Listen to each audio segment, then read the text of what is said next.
Howdy, Robin here. In the past, I've done a lot of articles, I've written a lot of articles, and I've created podcasts talking about how I do a year in review, what that process is, what it looks like. Don't mind Riley walking around in the background. If you hear clicking, I need to cut her nails. But I want to talk about a year in review.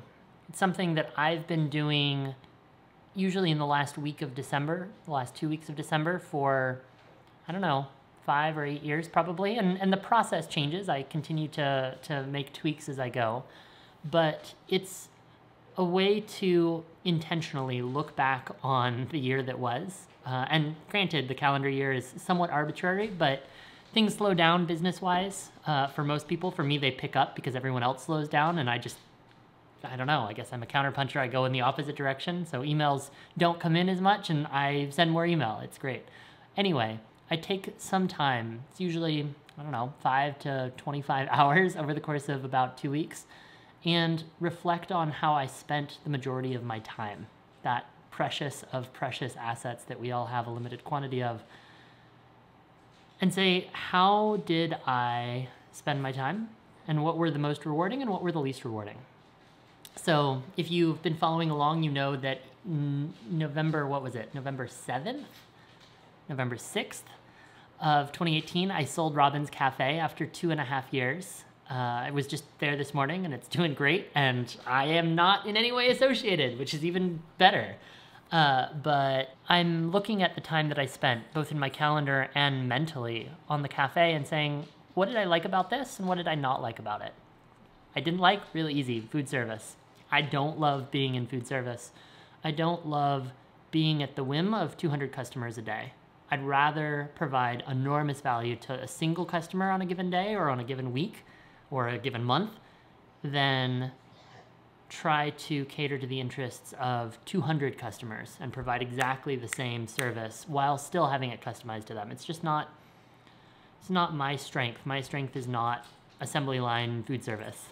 As much as we tried to personalize it for all of our employees and all of our customers, it's still, every avocado toast should look the same, and that's just not something I'm interested in overseeing personally. But the thing that I did love the most about the cafe was the people. The people on my team I got to work alongside. I love building a group of people working towards a common cause. There's few things I'm more passionate about than a group of people pursuing a shared goal together. And being responsible for that group of people at first was terrifying. I remember the first couple of days of Robin's Cafe, I was so scared. And these days when I think about it, so for example, our full-time videographer, Angela, or a number of folks that I work with on a part-time or contract basis for specific projects, I'm thrilled to, the buck stops with me. If things aren't going well, it's my fault. If things are going well, it's because I work with incredible people. And I really do believe both sides of that. It's a dichotomy, but that's my truth.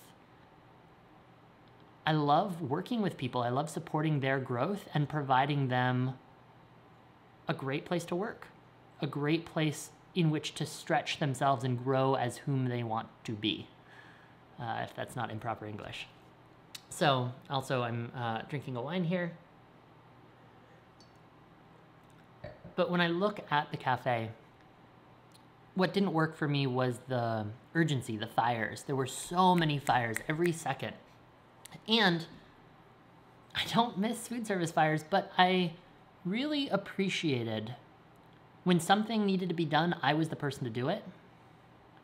There was a forcing function, not out of desperation, but out of desire to be of service, right? I'm not gonna leave my baristas at Robin's Cafe stranded just because the electronics in the building have all gone out, right? There's no power in the building, which happened, or the water has stopped, which happened, or there's a homeless person using some sort of substance in the bathroom, which happened multiple times, right? Or someone didn't show up for work, which happened an countless number of times.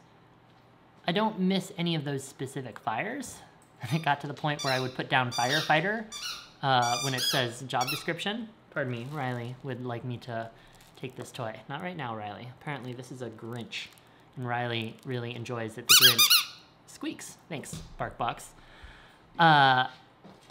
But what it did instill for me was a work ethic. I know, you want me to pull this. It's gonna stand up on the table for the time being so she doesn't squeak.